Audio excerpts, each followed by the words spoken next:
For more than 17 centuries, the guardians of the faith have been hiding the truth that could change your understanding of Christianity forever. Tonight, these sealed doors will finally open for you. Have you ever wondered why you feel like something important is missing from what you've been taught? Why is it that, despite years of prayer and sincere searching, there still remains a feeling of emptiness in your soul, as if the most important answers were deliberately overlooked? You are not mistaken. This anxiety that you are experiencing is not accidental.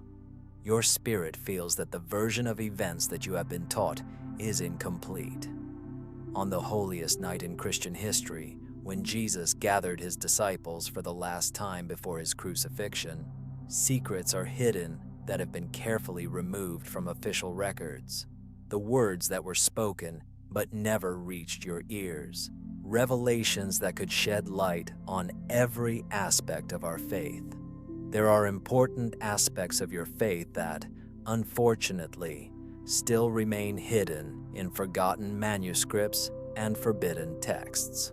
The church councils of the 4th century not only determined which books would be included in the Bible, but also decided which truths would be forever forgotten. Emperor Constantine and the bishops of the Council of Nicaea were guided not only by divine inspiration, but also by political interests that demanded a controlled and easily managed version of Christianity. Imagine for a moment that night in the upper room, Jesus did not just establish communion in the form in which you know him today. Imagine that his words contained such deep and revolutionary spiritual keys that this knowledge could have prevented the creation of a hierarchical and centralized church. It would be completely illogical if such exercises were left in plain sight. The Nag Hammadi manuscripts, discovered in 1945 in Egypt, contain Gospels that tell a very different story about that night. The Gnostic Gospel of Thomas contains the words of Jesus, which were never included in canonical texts, but which the fathers of the early church considered so dangerous that they ordered their destruction. However, some of them have survived, and what they tell you about the Last Supper can change your understanding of God, salvation, and your own purpose on this earth. Dr. Elaine Pagels, a renowned expert on early Christianity at Princeton University, has documented in detail how 4th century church leaders systematically destroyed texts that encouraged a direct relationship between man and the divine without any institutional intermediaries. Her research shows that there was a version of Christianity that was much more mystical and personal than the one that has come down to us. For centuries, entire generations have lived and died without knowing these truths. They sought God through rituals and dogmas that, although true, could not fully quench their spiritual thirst. They represent only a small part of what Jesus actually taught on that momentous night.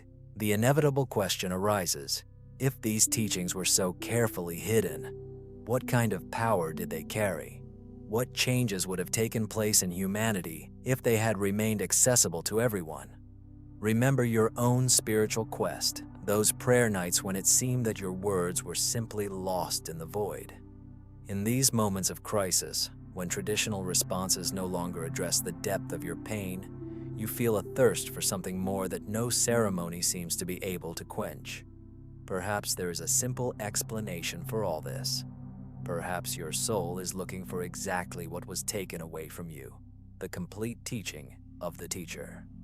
Archaeologists have found indisputable evidence that in the first 3 centuries of Christianity, there were communities that professed a radically different faith, spirituality based on direct experience of the divine. For many centuries, every believer has had direct access to the most intimate secrets of the kingdom of heaven. This tradition was interrupted, but not lost forever. Tonight, when the world is plunging into a dream full of illusions and delusions, you have a unique opportunity to find out the true events that took place in that room where 13 people gathered to change the course of history forever. The words you are about to hear are not fiction or fantastic theories. Each statement is based on real historical documents, ancient manuscripts, and thorough scientific research. When it comes to such sacred truths, only the strongest evidence is worthy of your attention. The Last Supper, which you know about, is just the prelude to a much deeper and more transformative revelation. In the Gospel of John, chapter 13, verse 21, we read, "Having said these things, Jesus was troubled in spirit and testified, 'Verily, verily, I say unto you, that one of you will betray me.'" The canonical text goes on to say, "Judas betrayed me." However, according to Coptic manuscripts found in the Egyptian desert, immediately after these words, Jesus continued, "Whoever betrays me will comprehend the deepest mystery of sacrifice, for only outright betrayal will make it possible to fulfill the Father's will." These lines were deliberately excluded from the official text because they showed that Judas's betrayal was not a moral downfall, but part of a much more complex divine plan. Dr. Bart Ehrman, a professor of religious studies at the University of North Carolina and one of the world's most respected researchers of New Testament manuscripts, has proven that about 30% of the sayings attributed to Jesus in the first centuries were later deleted or changed for doctrinal reasons. Analysis of the text reveals systematic discrepancies that clearly indicate deliberate censorship. Imagine that you have only fragments of Beethoven's Great Symphony, but you are told that this is the complete work. You can enjoy the beauty of these fragments, even be deeply moved by them, but you will never hear the full splendor of the original. This is exactly what happened with the teachings of the Last Supper. The Oxyrhynchus papyri discovered in Egypt at the beginning of the 20th century contain fragments of sayings of Jesus that are not found in the canonical Gospels. One of them, known as the Oxyrhynchus Papyrus 4, preserves the words that Jesus might have uttered during that Easter meal. "When you break bread in memory of me, remember, every crumb contains the entire universe, and whoever understands this will no longer need a temple or a priest to find me." You can feel the difference. These words speak not of sacramental institutions governed by a religious hierarchy, but of direct, individual mystical experience. Spirituality, which does not require human intermediaries to touch the divine. Historian Michael Bagent, in his study of the Dead Sea documents, found evidence that early Christian communities practiced communion rituals that were radically different from those we know today. Instead of official ceremonies conducted by the clergy, these were intimate gatherings where each participant could directly experience the divine presence. Fragments of the Gospel of Mary Magdalene, discovered back in 1896 but suppressed for decades, show that on that last night, Mary asked Jesus, "Teacher, how are we going to distinguish those who really understood your message?" Jesus' answer turned out to be prophetic. "Those who will search for my face in temples built by human hands will search in vain, but those who meet me in the silence of their hearts will receive the keys to the kingdom." This answer explains why such texts were considered dangerous.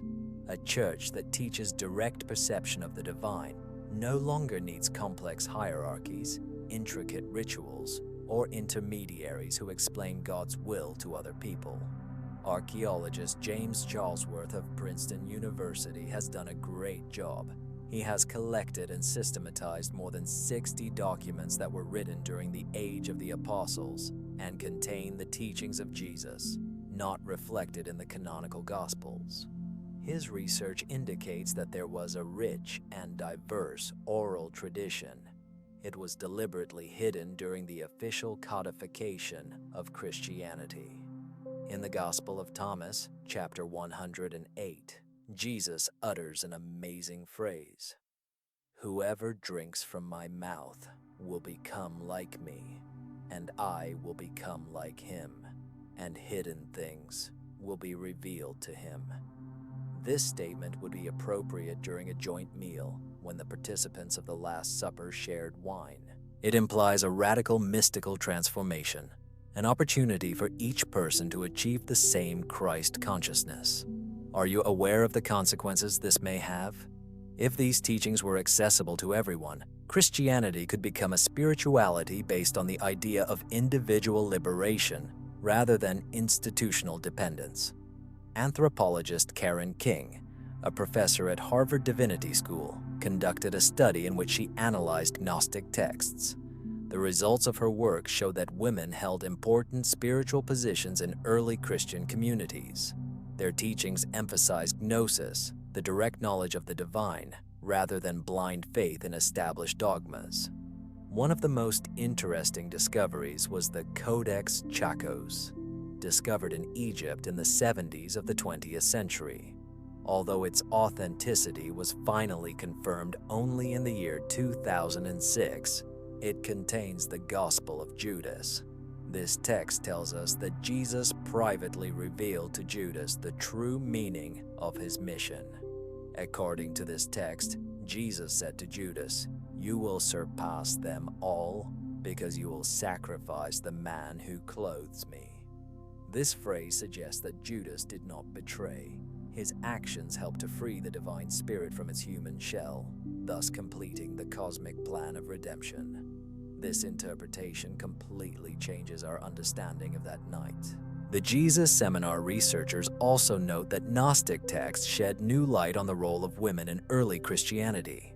A group of more than 100 biblical scholars, using linguistic and contextual analysis, confirmed that many of the sayings attributed to Jesus in non-biblical sources really reflect the authentic features of the Galilean Aramaic language of the first century.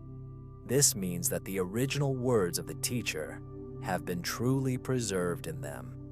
An alarming question arises. If these revelations are genuine, what else was hidden from us? How many generations have lived with incomplete, distorted faith, losing the essence of Jesus' teaching, which can actually be found in the depths of every soul? In 1958, Professor Morton Smith of Columbia University discovered a manuscript containing fragments of the secret Gospel of Mark in the monastery of Mar Saba.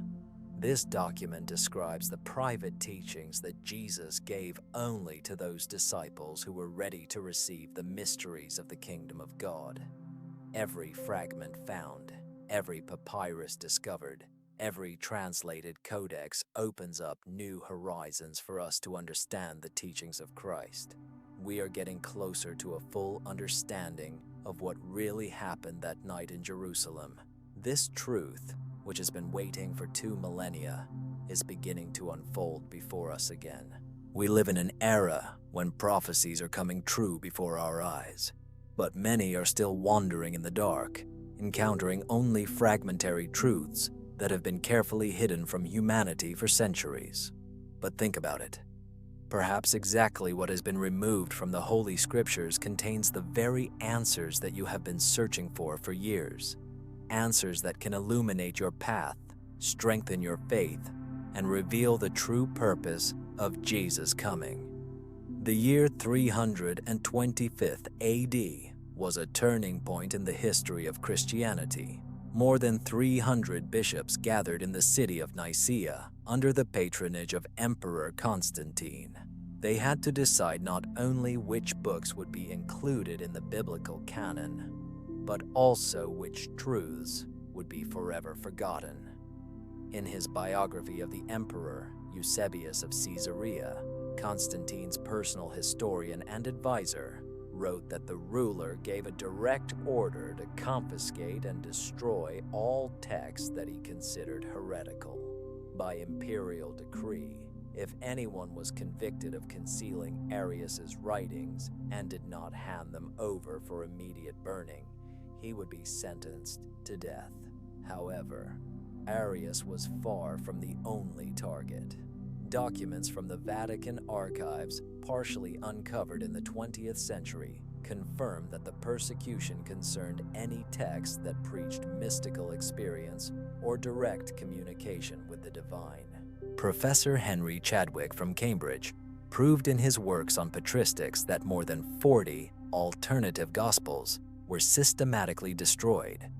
During the same period, Athanasius of Alexandria, one of the main architects of the Orthodox canon, wrote in his 39th festive letter of the year 360, seventh words that finally closed access to dozens of spiritual teachings. Imagine a huge library where each book reveals a new aspect of the same transcendental truth.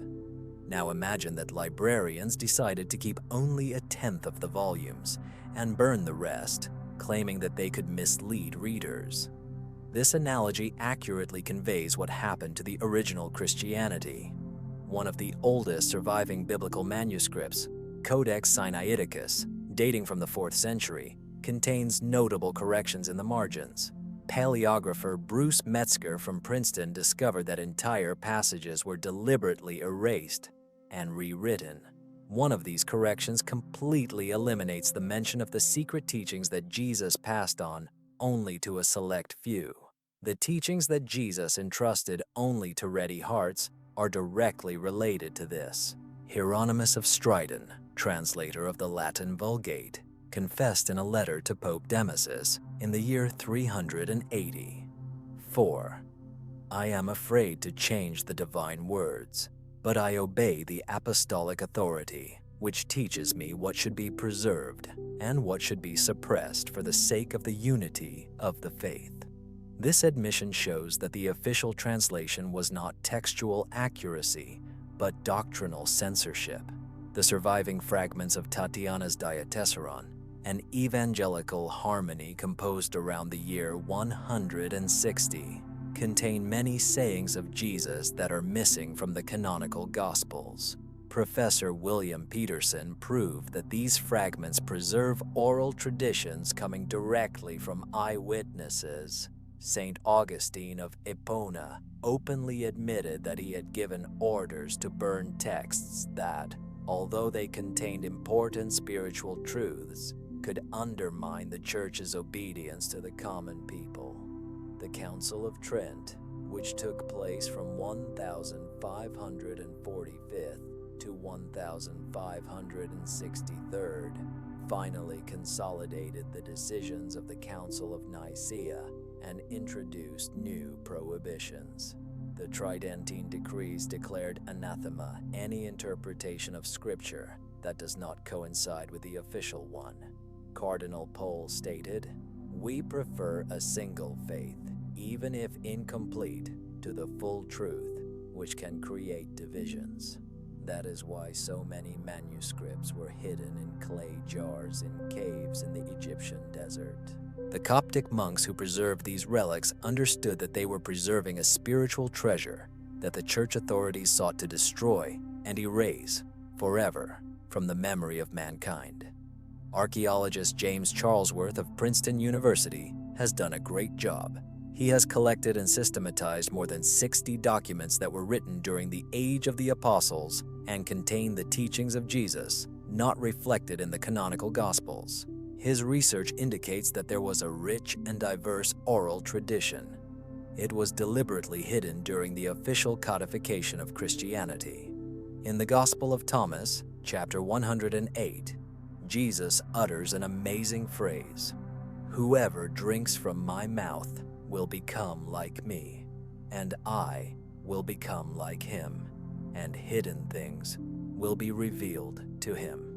This statement would be appropriate during a joint meal when the participants of the Last Supper secretly shared wine. It implies a radical mystical transformation, an opportunity for each person to achieve the same Christ consciousness. Are you aware of the consequences this may have? If these teachings were available, Christianity could become a spirituality based on the idea of individual liberation rather than institutional dependence. Anthropologist Karen King, a professor at Harvard Divinity School, conducted a study in which she analyzed Gnostic texts. The results of her work showed that women held important spiritual positions in early Christian communities. Their teachings emphasized gnosis, the direct knowledge of the divine, rather than blind faith in established dogmas. One of the interesting discoveries was the Codex of Chakos, discovered in Egypt in the 70s of the 20th century. Although it was certified only in the year 2006, it contains the Gospel of Judas. This text tells us that Jesus privately told Judas about the true meaning of his mission. According to this text, Jesus said to Judas, "You will surpass them all, because you will sacrifice the man who clothes me." This phrase suggests that Judas did not betray. His actions helped to free the divine spirit from its human shell, thus completing the cosmic plan of redemption. This interpretation of events completely changes our understanding of that night. The Jesus Seminar researchers also point out that Gnostic texts shed light on the role of women in early Christianity. A group of more than 100 biblical scholars, using linguistic and contextual analysis, confirmed that many of the sayings attributed to Jesus in non-biblical sources reflect authentic features of the Galilean Aramaic language of the 1st century. This indicates that the authentic teachings of the teacher have indeed been preserved in them. An alarming question arises. If these revelations are genuine, what else was hidden from us? How many generations have lived with incomplete faith, distorting the essence of Jesus' teaching, which can be found in the depths of every soul? In 1958, Professor Morton Smith of Columbia University discovered a manuscript in the monastery of Mar Saba containing fragments of the secret Gospel of Mark. This document mentions private teachings that Jesus gave only to disciples who were prepared to receive the mysteries of the kingdom of God. Every fragment found, every papyrus discovered, and every codex translated open up new horizons in our understanding of Christ's teaching. We are getting closer to a full understanding of what really happened that night in Jerusalem. This truth, which has been waiting for 2,000 years, is beginning to reveal itself again. We live in an era when prophecies are coming true before our very eyes, but many of us are still wandering in the dark, encountering only fragmentary truths that have been carefully hidden from humanity for centuries. The year 325 AD was a turning point in the history of Christianity. More than 300 bishops gathered in the city of Nicaea under the rule of Emperor Constantine. They had to decide not only which books would be included in the biblical canon, but also which truths would be forever forgotten. In his biography of the emperor, Eusebius of Caesarea, a historian and personal advisor to Constantine, wrote that the ruler explicitly ordered the confiscation and destruction of all texts that he considered heretical. According to the imperial decree, if anyone is caught concealing a work composed by Arius and does not hand it over for immediate burning, he will face the death penalty. However, Arius was not the only target of the persecution. Documents from the Vatican archives, partially uncovered in 20th century research, show that the persecution extended to any text that preached mystical interpretations or direct experience of the divine. Professor Henry Chadwick of the University of Cambridge has shown in his works on patristics that more than 40 alternative gospels have been systematically destroyed. During this period, Athanasius of Alexandria, one of the main architects of Orthodox Christianity, wrote in his 39th festive message of the year 360, 7th, "Let no one add or subtract anything from the above." These words were uttered at the moment when the biblical canon was officially closed. However, at the same time, a huge number of spiritual teachings were forgotten. Imagine a huge library in which each book contains different aspects of the same transcendental truth. Imagine if librarians decide to save only a tenth of these volumes and burn the rest, arguing that they could mislead readers. This analogy accurately reflects what happened to the original teachings of Christianity. One of the oldest surviving biblical manuscripts, Codex Sinaiticus, dating from the 4th century, contains notable notes in the margins. Paleographer Bruce Metzger of Princeton University discovered deliberate corrections in which entire passages were erased and rewritten. One of these corrections removes the mention that Jesus taught his disciples the secret practices of resurrection during his lifetime. The teachings that Jesus entrusted only to those who were willing to accept them are directly related to this. Hieronymus of Stridon, the famous translator of the Latin Vulgate, confessed in a letter to Pope Damasus in the year 384, "I am afraid to change the divine words, but I obey the apostolic authority, which teaches me what should be preserved and what should be suppressed for the sake of the unity of faith." This admission is surprising because it clearly shows that the official translation was not a manifestation of textual accuracy, but rather a doctrinally motivated censorship. The surviving fragments of Tatiana's Diatessaron, an evangelical harmony composed around the year 160 AD, contain numerous sayings of Jesus that are missing from the canonical Gospels. Professor William Peterson, an expert on early Christian literature from the University of Pennsylvania, demonstrated that these fragments preserve oral traditions that go back directly to eyewitnesses of the gospel events. In his writings, St. Augustine of Hippo does not hide the fact that he ordered the burning of texts that, according to him, although they contained important spiritual truths, could lead ordinary people astray from the path of church obedience. This recognition highlights the constant contradiction between the pursuit of truth and the desire to maintain institutional control. The Council of Trent, which took place from 1545 to 1563, finally approved the decisions of the Council of Nicaea and introduced new prohibitions. The Tridentine decrees establish that any interpretation of the Holy Scriptures that does not conform to official teaching will be anathema. Cardinal Pole, the papal legate at this council, declared, "We prefer a single faith, even if incomplete, to the complete truth, which can lead to disagreements." This approach explains why so many manuscripts were hidden in clay jars in caves in the Egyptian desert. The Coptic monks who hid these relics understood that they were storing spiritual treasures that the church authorities sought to destroy. In the mystical traditions of Eleusis, which were held in Greece more than 1,000 years ago, wheat and the vine represented the eternal cycles of death and spiritual rebirth.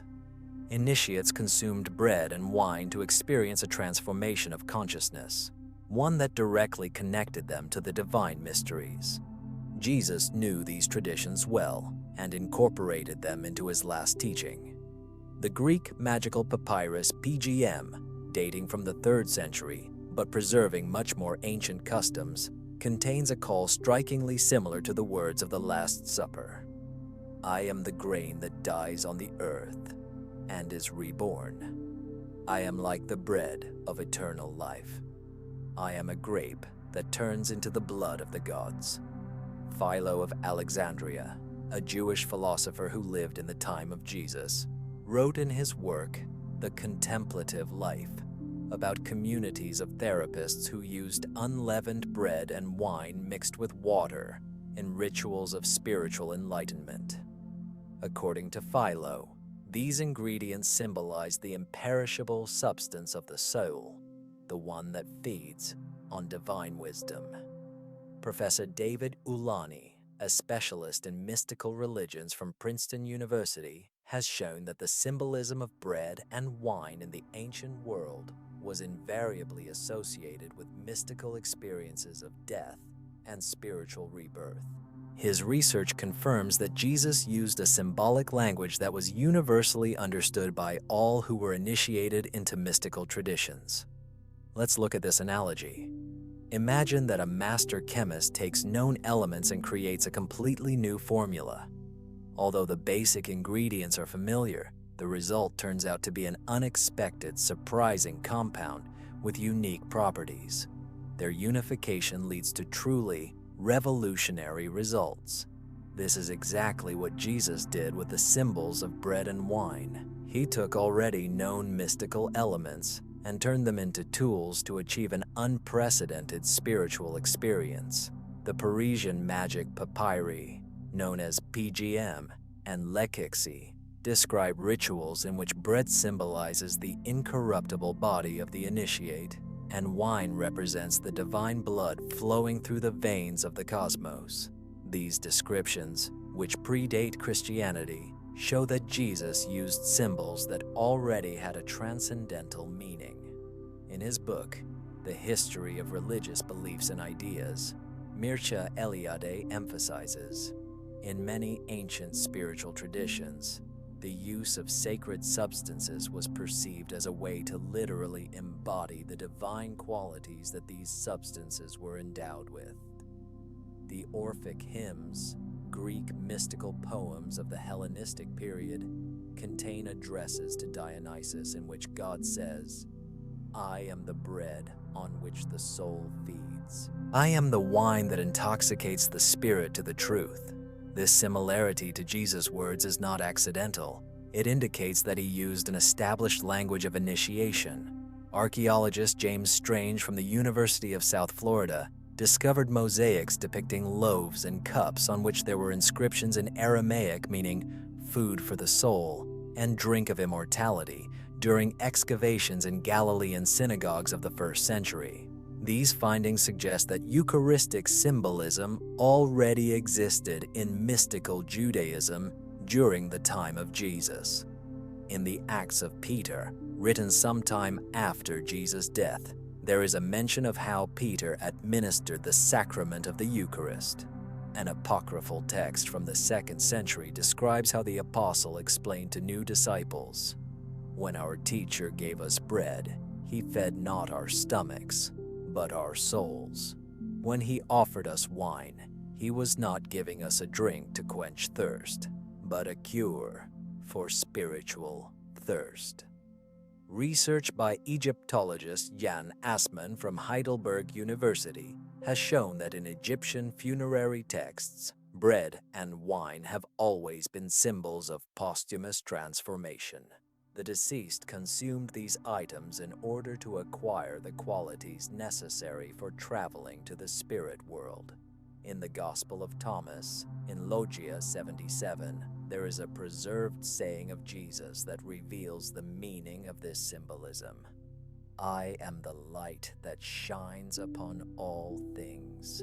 I am everything. Everything has gone out of me, and everything is coming back to me. Break the firewood, and I'm here. Pick up the stone, and you will find me." This teaching implies that the divine presence is present in everything, including bread and wine. The London Papyri also confirm this idea. In the magical rituals described in Leiden's books, the participants in the ceremony said, "I eat from the body of God, I drink from his blood, and thus I become who he is." This formula reveals the mystical meaning that lies behind the consumption of sacred objects. In the Jewish Kabbalistic tradition, reflected in texts such as the Zohar, bread symbolizes Shekinah, the feminine divine presence, and wine represents Tifereth, the divine masculine beauty. The combination of these two elements in a ritual generates what Kabbalists call Yehud, a mystical union of divine opposites. The mystical texts of the 2nd century, known as the Chaldean oracles, say that the soul feeds on ethereal substances that appear to be material, but actually contain the essence of the gods. This understanding explains why Jesus could claim that the bread and wine were his body and blood.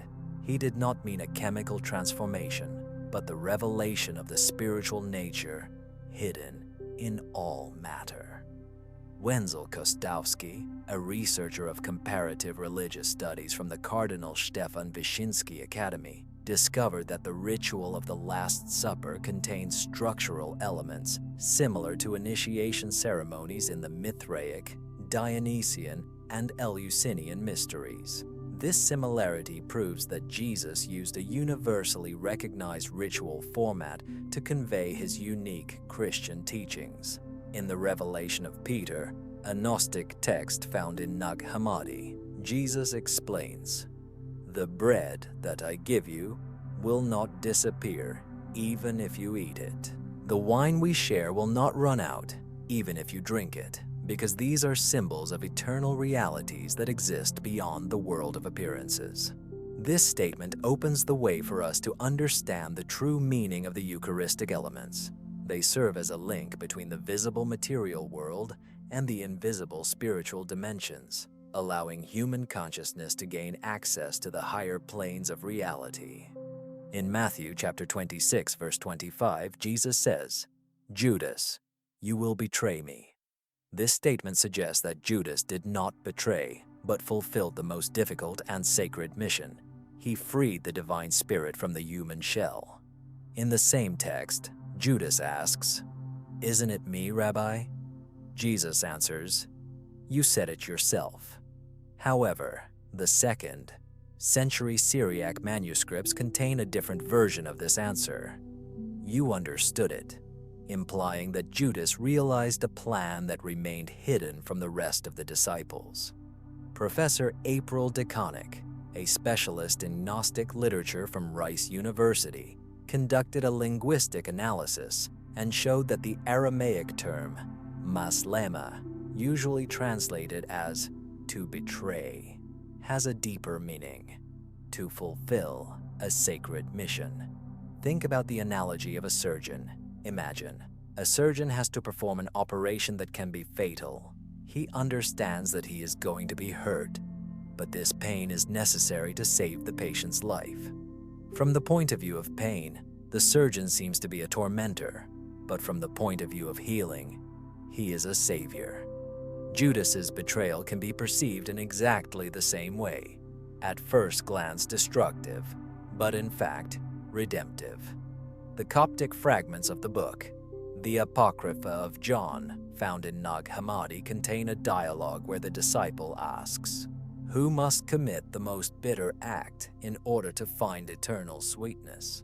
The answer speaks of a soul destined to bear the burden of human misunderstanding in order to serve a higher divine purpose. In his work Against Heresies, written in the year 180, Irenaeus of Lyon mentions a Gnostic sect called the Cainites. This sect revered Judas as the only disciple who truly understood the essence of the required sacrifice. Although Irenaeus condemns this interpretation, his testimony clearly shows that in early Christian circles, Judas was sometimes considered not a traitor, but a necessary participant in the divine plan. In the Revelation of Peter, written in the form of a letter, Jesus reveals to the apostle, "Whoever betrays me knows secrets that others cannot bear. Your reward will be great, more than your suffering, but your suffering will be greater than everyone else's." This statement represents betrayal as an act of supreme spiritual sacrifice. Research by the theologian Helmut Quester from Harvard University on early Christianity has shown that in some Gnostic communities, Judas was considered the most spiritually advanced disciple precisely because he was able to commit the most difficult act, it would seem, to betray the one he loved most in order to serve a higher purpose. The Secret Gospel of Mark contains a passage in which Jesus teaches that the greatest love is shown when a person voluntarily accepts hatred for doing what is necessary to save many. This teaching directly relates to Judas's predestined role in the plan of salvation.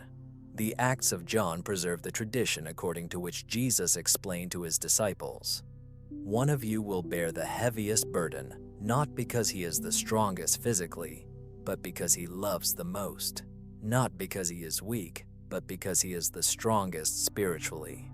Only a pure soul can touch the darkness and remain undefiled. This description completely changes the traditional view of Judas. Papyrus Veroliensis 8:2 contains Gnostic texts from the 1st century AD. There is a dialogue in it where Jesus says, "Betrayal is the delusion of those who do not understand. What appears to be destruction is actually construction. What appears to be death is birth." This teaching explains why Judas consciously accepted his role in the events of the Passion. Marvin Meyer, a historian of religion, noted, "In many Gnostic texts, Judas's kiss is presented not as an identification mark for soldiers, but as an act of transmitting spiritual power. According to this interpretation, Judas gave Jesus the necessary strength so that he could face the crucifixion." In the Gospel of Mary Magdalene, it is recorded that she asked Jesus, "Why should one of us carry everyone's hatred?" The teacher replied, "Because true love sometimes requires a willingness to be misunderstood. Only those who love sincerely and deeply are able to act without being guided by human concepts of good and evil." Christian prophecies contain the following statement: "The time will come when the traitor will be considered the most faithful, and the most faithful will be considered a traitor, because people judge by appearances, but God sees the hearts." In the Testament of Judas, a fragmented Coptic manuscript from the 2nd century, there are words that radically change our understanding of the Last Supper. "I agree to be cursed for generations so that my Father's plan can come true. My reward is not in this world, but in the understanding of those who can see beyond the visible." If Judas was not a traitor, but a conscious executor of the will, then his actions that night were dictated not by greed or weakness, but by obedience to a divine calling that required the greatest personal sacrifice, to remain in the memory of mankind as the greatest villain of history. Professor Bruce Chilton of Bard University believes that Judas's betrayal is a spiritual archetype. In him, he sees a soul who voluntarily took on the burden of darkness so that others could walk towards the light. In this interpretation, Judas embodies the principle of supreme service that goes far beyond human understanding and approval. In the Gospel of Luke, chapter 22, verse 16, Jesus speaks during the Last Supper, "For I tell you that I will eat it no more until it is fulfilled in the kingdom of God." However, the Ethiopian manuscripts of this version, kept in the monastery of Debre Livanos since the 6th century, contain an important addition. "Until the sons of light accept him." Pay attention to the hidden signs that become apparent in the last few days. The Apocalypse of Thomas, an apocryphal text from the 2nd century discovered in the Monte Cassino library, records Jesus' prophecy that night. "The days will come when the words 'I am hiding from you today' will be shouted from the rooftops, and what I whisper in your ear will be proclaimed by the voices you hear. You don't know yet." This prediction accurately describes what is happening now, the mass discovery of previously banned texts. Dr. Michael Wise, an expert on the Dead Sea manuscripts from Northwestern University, found references in the Qumran scrolls to the last days, when the sealed secrets would be revealed, and the secrets of the Almighty would be available to a generation that had not even searched for them. The description exactly corresponds to the modern rediscovery of the Gnostic Gospels. Imagine a time capsule buried 2,000 years ago and programmed to open exactly when humanity reaches the required level of spiritual development. This is how the great archaeological discoveries of the 20th century work. Revelations appear only when the collective consciousness is ready to receive them. The Ethiopian Book of Enoch, which has been completely preserved only in Eastern Christian traditions. Prophecies. In the last days, closed books will be opened, and the sages will understand what has been hidden since the beginning of the world. This prophecy is especially relevant because the Nag Hammadi manuscripts remained sealed for 17 centuries.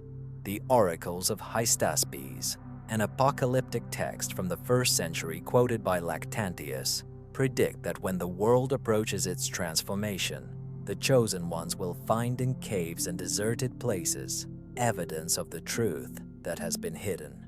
The geographical description perfectly matches the discoveries in the Egyptian caves. Professor James Vanderkam, editor of the Qumran manuscripts at the University of Notre Dame, documented that the Essenes believed they were living in the last days, and therefore carefully preserved the texts they considered essential for future generations. Their belief that these documents would be found at the right time was literally fulfilled.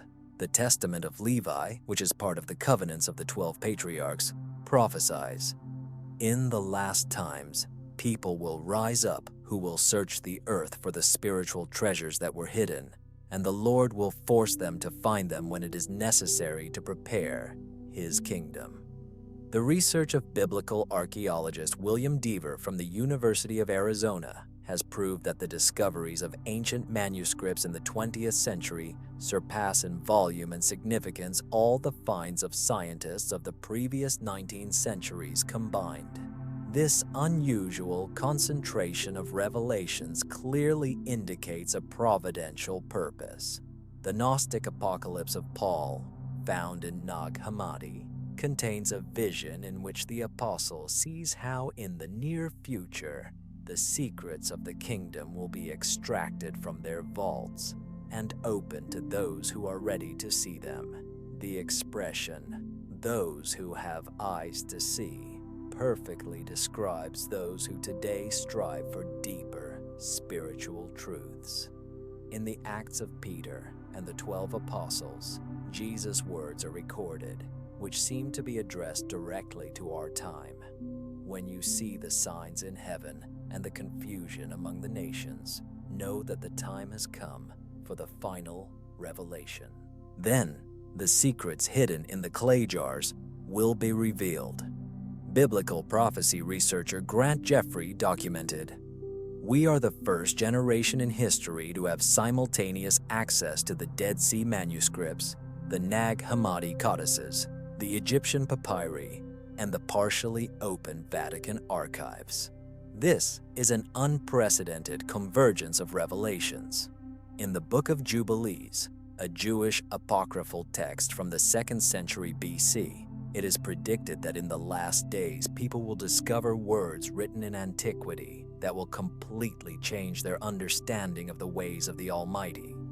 Neuroscientist Stuart Hameroff from the University of Arizona suggested that our consciousness is undergoing accelerated evolution, which allows us to perceive spiritual concepts previously inaccessible to generations. His research shows that we, as a species, are finally ready to gain deeper knowledge. The research of quantum consciousness by physicist Amita Goswami has demonstrated that the modern scientific paradigm is surprisingly consistent with the mystical ideas of Gnostic texts. Modern physics confirms a spiritual experience that for centuries was considered only superstition and opens up new horizons for understanding the secret teachings of Jesus. There is a prophecy in the Arabic Gospel of Infancy, which has been preserved in Syriac manuscripts.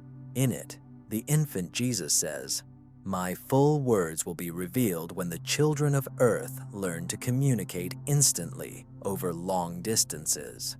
This description apparently refers to the era of the internet, which allows you to instantly spread spiritual knowledge around the world. The 1st century Hebrew text, the Revelation of Ezra, also contains a prophecy that in the last days, GD will open people's hearts so that they will understand the mysteries hidden from the very beginning. The coincidence of all these prophecies with the events of our time cannot be accidental. We are living in the very historical moment for which the deepest teachings of Jesus were preserved. The Last Supper contains the keys that are right for this latest generation. These are instructions for those who will face the final transformation of human consciousness. You no longer need to carry this burden alone. Wake up to receive the light that was promised to you before the world was born. We are ready to learn what Jesus considered too difficult even for his closest disciples. The secret gospel, according to Thomas, in Lodge 62, says, "I reveal secrets to those who deserve secrets. Don't let your left hand know what your right hand is doing." This teaching points to the existence of different levels of spiritual initiation. The deeper truths were reserved only for those who proved their willingness to accept them. The cost of knowing the full truth is proportional to its transformative power. As a powerful medicine, not everyone can do it. The forbidden teachings of Jesus can both heal and poison. It all depends on the dose and the patient's willingness. To understand them requires a high level of spiritual maturity, which most do not yet have. Dr. Giles Quispel, a pioneer in the study of Gnostic texts at Utrecht University, devoted 60 years of his life to translating and analyzing these banned manuscripts. In his memoirs, he admits that each translated text changed his understanding of reality. By the end of his career, he was no longer the same person who started this path. Gnostic knowledge transforms the one who receives it. In the Gnostic Acts of John, there is a dialogue where the disciple asks Jesus, "Teacher, why don't you reveal these secrets to all people?" Jesus' answer is alarming. Anyone who is not ready to die for his former life will be destroyed by the new knowledge. It's more merciful to leave someone in ignorance who can't stand the light. This statement reveals a reality that may be uncomfortable for many. Some truths are so revolutionary that they can cause psychological instability in those who have not yet developed the necessary inner strength. Advanced spiritual knowledge is not just neutral information. It acts as a catalyst that accelerates the transformation processes, which can sometimes be painful. Swiss psychiatrist Carl Gustav Jung devoted decades to studying Gnostic texts. In his work, 7 Sermons to the Dead, he wrote, "Gnosticism contains psychological truths that the modern Western mind is just beginning to realize. These teachings describe the processes of individuation, and they can be dangerous for those who have not yet integrated themselves into society." The Gospel of Truth, attributed to Valentine, says, "One who has tasted the truth can no longer live in an illusion, but neither can one who lives in an illusion suddenly accept the truth. That is why the gradual preparation of the soul is necessary." Anthropologist Jeremy Narby's research on altered states of consciousness fully supports this idea. They showed that strong spiritual experiences can cause deep existential crises in people who do not have internal guidelines for their perception. These studies confirm the ancient warnings about the importance of pre-training. In Peter's Gnostic revelation, Jesus tells the apostle, "Peter, I will reveal to you secrets that no eye has seen, but you must promise that you will share them only with those who have proved that they are willing to die for themselves." This condition, willingness to give up one's previous identity, has always been the main requirement for access to higher learning. French philosopher Henri Corbin, known for his studies of Islamic and Christian mysticism, noted that true spiritual knowledge always involves existential risk. A seeker who strives for the ultimate truth must be prepared for the fact that this truth will completely change his understanding of the world and himself. In the Acts of Thomas, we read that before revealing the higher teachings, the apostle conducted a 40-day preparatory ritual with the candidates. Only those who had passed through this process of purification and inner strengthening could receive the secrets of the kingdom, the secrets that transform a mortal into an immortal. Neuroscientist Robin Carhart Harris from Imperial College London has proven with the help of neuroimaging that deep, mystical experiences forever change the configuration of neural networks in the brain. His research shows that certain spiritual revelations cause irreversible structural changes in consciousness. In the Gospel of Mary Magdalene, she asked Jesus, "What happens to those who receive knowledge before they are ready?" The teacher's answer is disturbing. They become like ships anchored in the middle of a storm. The knowledge that is supposed to liberate turns into a prison. This marine metaphor vividly shows the danger of premature spiritual knowledge. It can bring more confusion than clarity, and suffering instead of peace. Without inner stability, transcendental revelations are destructive. Stanislav Grof, a transpersonal psychologist who has devoted 4 decades to the study of unusual states of consciousness, has described many cases of spiritual crises, when people experienced serious psychological difficulties after coming into contact with mystical realities they were not ready for. Mystical texts of the 2nd century, such as the Chaldean oracles, teach that an uninitiated soul, suddenly contemplating divine mysteries, goes blind, like an eye looking directly at the sun. The approach to the truth should be gradual, like the dawn, which gently prepares the eyesight for the full light of day. The Testament of Truth, one of the texts of the Nag Hammadi library, contains a warning. Many seek gnosis, but only a few are willing to pay the price it requires. Staying in blissful ignorance is sometimes better than gaining knowledge without having the strength to keep it. Genuine knowledge requires a willingness to question everything that seemed unshakable, to abandon previous identities and face those aspects of reality that most prefer to ignore.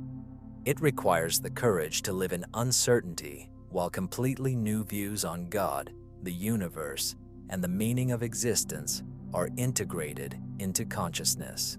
And here is the most personal and unavoidable question. Do you have the inner strength necessary to accept truths that can completely change your understanding of reality? Are you ready for the revelations of the Last Supper to change not only your beliefs, but also your very personality? Which country or city are you currently watching this from? Have you watched this video to the end? I'm really curious to know how far you're willing to go in search of the truth. In the first epistle to the Corinthians, chapter 11, verse 26, Paul writes, "For whenever you eat this bread and drink this cup, you proclaim the death of the Lord until he comes." However, the Syriac manuscripts of the Eastern Church preserve the additional instruction of the apostle. And when you do this with understanding, you will not only announce his death, but also take part in his resurrection. This textual difference reveals the most important practical secret. Transformation does not happen automatically through a ritual, but through a conscious understanding of what this ritual means. The key lies in your intention and knowledge, not in the outward form of the ceremony. Dr. Marcus Borg, a theologian at the University of Oregon, has developed a unique concept: conscious sacramental practice. It is based on ancient Gnostic texts and includes 3 main elements: meditative preparation, conscious participation, and post-ritual integration. Participants who practice this method talk about unusual experiences, direct communication with the divine presence, which goes far beyond the traditional understanding. Imagine that you have unique instructions on how to use advanced spiritual technologies, but over the centuries, you have been given only simplified versions that cannot provide you with a full disclosure of your spiritual potential. To achieve what you want, you need to restore a complete guide on how to use these technologies. The Acts of Thomas describes the method that the apostle taught in India. Before taking a bite of bread, it is recommended to sit in silence and calm your breathing. Realize that bread contains the same life force that circulates in your body. When you eat it, realize that you are consciously incorporating this universal life into your body. This method, confirmed by modern neuroplasticity research, can dramatically change your spiritual experience. As neuroscientist Andrew Newberg has shown, conscious contemplative practices activate the same areas of the brain that are responsible for spontaneous mystical experiences. This is something that everyone can face in their life. In the Gospel of Philip, we find the practical instruction of Jesus, which will help us to understand the essence of these experiences more deeply. When you drink the cup, think not about the wine, but about the life that this drink symbolizes. Allow this life to spread throughout your body, into every cell of it. Remember that the same power that inspired you inspires me. Professor John Kabat-Zinn, a pioneer of mindfulness meditation in medicine, has adapted these ancient techniques to the modern world. His protocol includes 5 minutes of conscious breathing before any act of communication, turning the ritual into a full presence practice that can evoke measurable, elevated states of consciousness. The Coptic manuscripts of Saint Pachomius, the founder of Christian monasticism, describe specific exercises that monks performed after communion. They remained in silence until the sunset grew brighter and brighter. At that moment, they could feel the teacher's presence spreading from their stomach to their heart. Let your heart guide you, and let every thought follow it. You shouldn't impose anything, just watch and accept.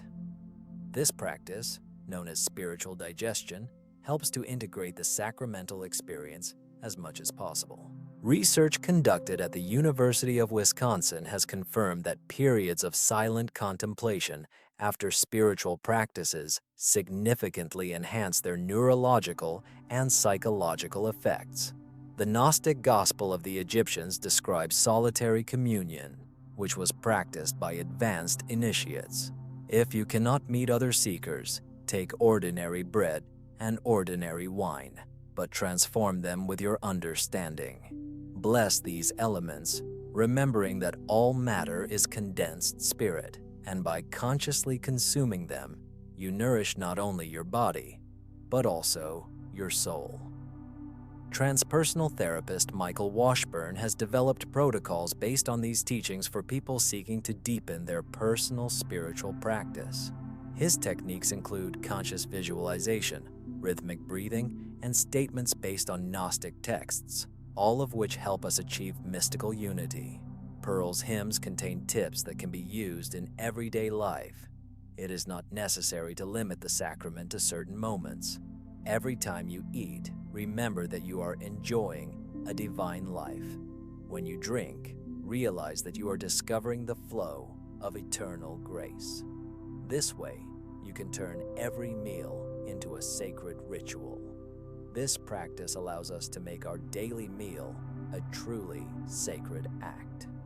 Dr. Rachel Naomi Riemann, a professor of integrative medicine at the University of California, has proven that patients who adhere to this point of view experience significant improvement in stress and anxiety. In the testament of our Lord Jesus Christ, there is a prayer that Jesus taught us to use every day. Father, may I recognize your presence in this food, as I recognized it in the bread that I shared with my brothers. Students, let every bite of food remind me that I am one with you, and you are with me.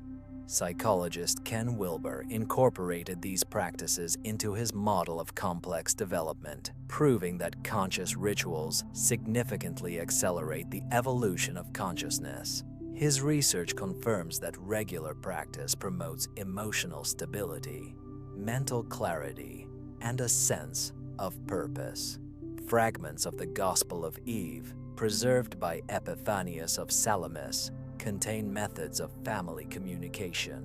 When parents teach children to recognize the holy during meals together, This practice strengthens family bonds by imparting practical spiritual understanding. The modern application of these teachings in the spirit of Moderna does not mean abandoning your current religious tradition. It involves enriching her with the original understanding that has been lost. You can continue to follow your usual external practice, while at the same time including inner understanding. This dimension transforms the ritual into an authentic experience of contact with the divine. In Revelation 3:20, Jesus declares, "Here, I'm standing at the door and knocking. If someone hears my voice and opens the door, I'll go in and have dinner with him, and he'll have dinner with me." In this promise, Idzi is not talking about a future meal in heaven, but about the opportunity right now to experience the same spiritual closeness that the students experienced in the upper chambers 2,000 years ago. Tonight, you are crossing the threshold of knowledge that will change everything. These truths that you have just discovered did not appear by chance. They are the result of the efforts of many brave seekers who risked everything to keep these teachings secret and pass them on to you when you are ready to receive them. In the final book, the 114th saying of the Gospel of Thomas, it is recorded that Jesus said, "Everyone who drinks from my mouth will become like me, and I will also become like him, and what is hidden will be revealed to him." This promise is beginning to be fulfilled in your life right now. When you begin to study these forbidden truths, you enter into a process of transformation that brings you closer to the original consciousness of Christ every day. Imagine that you are part of an invisible network of awakened souls, stretched across time and space, united by the same thirst for truth that brought you here. From the Coptic monks who hid the manuscripts in Egyptian caves to the modern archaeologists who discovered them, they were all motivated by one goal: to preserve and transmit this knowledge. From the translators who risked their academic careers to you who dare to question the official versions, we are all part of the same collective awakening.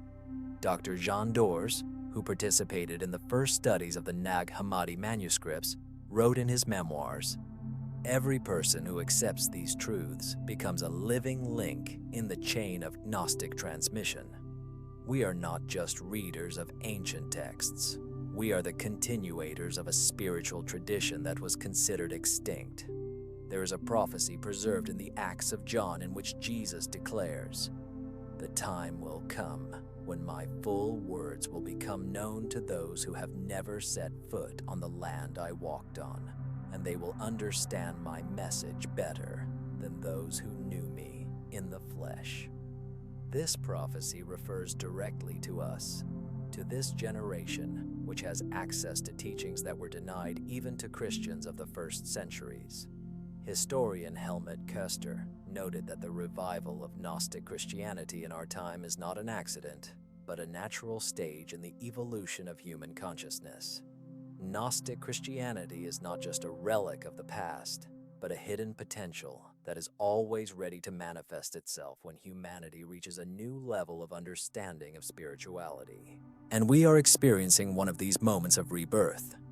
In the Gospel of Mary Magdalene, she addresses the disciples, "Do not weep or grieve. His grace will be with you and protect you. Rejoice and be glad, for he has prepared and made us true people." These words are addressed to you as well, confirming that the revelations you have received have a certain transformative purpose. The responsibility that you bear now is sacred. Like the students who received their first teachings in the upper chambers, you have been entrusted with the truths that can free others from spiritual turmoil and religious dependence. You keep this knowledge not only for yourself, but also as part of a line of light transmitters. The transpersonal psychologist Roberto Assagioli said, "Every person who reaches a higher level of consciousness becomes a natural engine for all of humanity. His very presence enhances the vibrations of the collective morphogenetic field. Your awakening is contributing to a global awakening. Imagine that you have unique instructions on how to use advanced spiritual technologies, but over the centuries, you have been given only simplified versions that cannot provide you with the full disclosure of your spiritual potential. To achieve what you want, you need to restore a complete guide on how to use these technologies. The Acts of Thomas describes the method that the apostle taught in India. Before taking a bite of bread, it is recommended to sit in silence and calm your breathing. Realize that bread contains the same life force that circulates in your body. When you eat it, realize that you are consciously incorporating this universal life into your body. This method, confirmed by modern neuroplasticity research, can dramatically change your spiritual experience. As neuroscientist Andrew Newberg has shown, conscious contemplative practices activate the same areas of the brain that are responsible for spontaneous mystical experiences. This is what makes a regular meal the door to true communion with God. Spontaneous mystical experiences are something that everyone can encounter in their life. In the Gospel of Philip, we find the practical instruction of Jesus, which will help us to understand the essence of these experiences more deeply. When you drink the cup, think not about the wine, but about the life that this drink symbolizes. Let this life spread throughout your body, into every cell of it. Remember that the same power that inspired you inspires me. Professor John Kabat-Zinn, a pioneer of mindfulness meditation in medicine, has adapted these ancient techniques to the modern world. His protocol includes 5 minutes of conscious breathing before any act of communication, turning an ordinary ritual into a full presence practice that can evoke measurable elevated states of consciousness. The Coptic manuscripts of Saint Pachomius, the founder of Christian monasticism, describe specific exercises that monks performed after communion. They remained in silence until the sunset grew brighter and brighter. At that moment, they could feel the teacher's presence spreading from their stomach to their heart. Let your heart guide you, and let every thought follow it. Don't impose anything, just watch and accept. This practice, known as spiritual digestion, helps to integrate the sacramental experience as much as possible. Research conducted at the University of Wisconsin has confirmed that periods of silent contemplation after spiritual practices significantly enhance their neurological and psychological effects.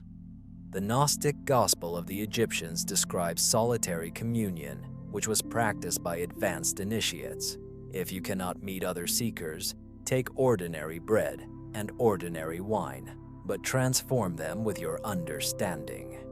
Bless these elements, remembering that all matter is condensed spirit, and by consciously consuming them, you nourish not only your body, but also your soul.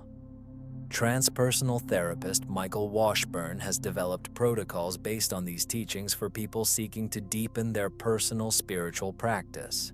His techniques include mindful visualization, rhythmic breathing, and statements based on Gnostic texts that help us achieve mystical union. Pearl's hymns contain tips that can be used in everyday life. It is not necessary to limit the sacrament to certain moments. Every time you eat, remember that you are enjoying a divine life. When you drink, realize that you are discovering the flow of eternal grace. This way you can turn every meal into a sacred ritual. This practice allows us to make our daily meal a truly sacred act.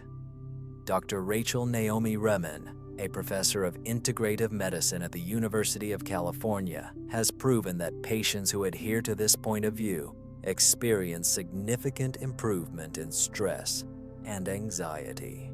In the Testament of our Lord Jesus Christ, there is a prayer that Jesus taught us to use every day. Father, may I recognize your presence in this food, as I recognized it in the bread that I shared with my brothers. Students, Let every bite of food remind me that I am one with you, and you are with me. Psychologist Ken Wilber incorporated these practices into his model of complex development, proving that conscious rituals significantly accelerate the evolution of consciousness. His research confirms that regular practice promotes emotional stability, mental clarity, and a sense of purpose. Fragments of the Gospel of Eve, preserved by Epiphanius of Salamis, contain methods of family communication, when parents teach children to recognize the holy during meals together. This practice strengthens family bonds by imparting practical spiritual understanding. The modern application of these teachings in the spirit of modernity does not mean abandoning your current religious tradition. It involves enriching her with the original understanding that has been lost. You can continue to follow your usual external practice, while at the same time including inner understanding. This dimension transforms the ritual into an authentic experience of contact with the divine. The secret is to move from mechanical repetition to conscious participation, from passive expectation to active interaction with the spiritual forces that the ritual awakens. You no longer need to carry this burden alone. In Revelation 3:20, Jesus declares, "Here, I'm standing at the door and knocking. If someone hears my voice and opens the door, I'll go in and have dinner with him, and he'll come with me." This promise is not about a future meal in heaven, but about the opportunity right now to experience the same spiritual intimacy that the disciples experienced in the upper chambers 2,000 years ago. Tonight, you are crossing the threshold of knowledge that will change everything. These truths that you have just discovered did not appear by chance. They are the result of the efforts of many brave seekers who risked everything to keep these teachings secret and pass them on to you when you are ready to receive them. In the final book, in the 114th saying of the Gospel of Thomas, it is recorded that Jesus said, "Everyone who drinks from my mouth will become like me, and I will also become like him, and what is hidden will be revealed to him." This promise is beginning to be fulfilled in your life right now. When you begin to study these forbidden truths, you enter into a process of transformation that brings you closer to the original consciousness of Christ every day. Imagine that you are part of an invisible network of awakened souls, stretched across time and space, united by the same thirst for truth that brought you here. From the Coptic monks who hid the manuscripts in Egyptian caves to the modern archaeologists who discovered them, they were all motivated by one goal: to preserve and transmit this knowledge.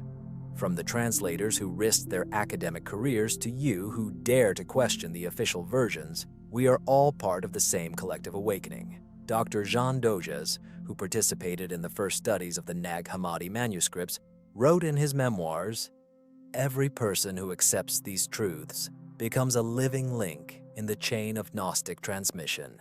We are not just readers of ancient texts. We are the continuators of a spiritual tradition that was considered extinct."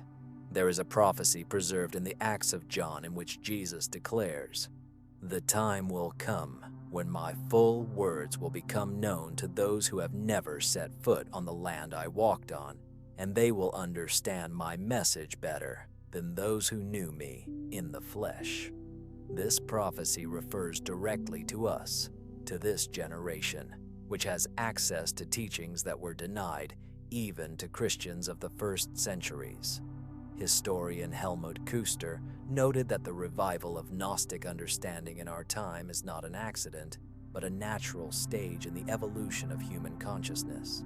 Gnostic Christianity is not just a relic of the past, but a hidden potential that is always ready to manifest itself when humanity reaches a new level of understanding of spirituality.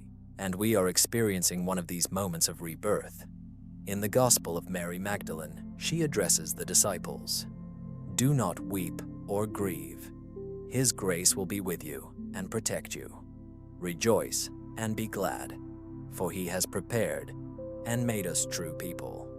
These words are addressed to you as well, confirming that the revelations you have received have a certain transformative purpose. The responsibility that you bear now is sacred. Like the students who received their first teachings in the upper chambers, you have been entrusted with the truths that can free others from spiritual turmoil and religious dependence. You keep this knowledge not only for yourself, but also as part of a line of light transmitters.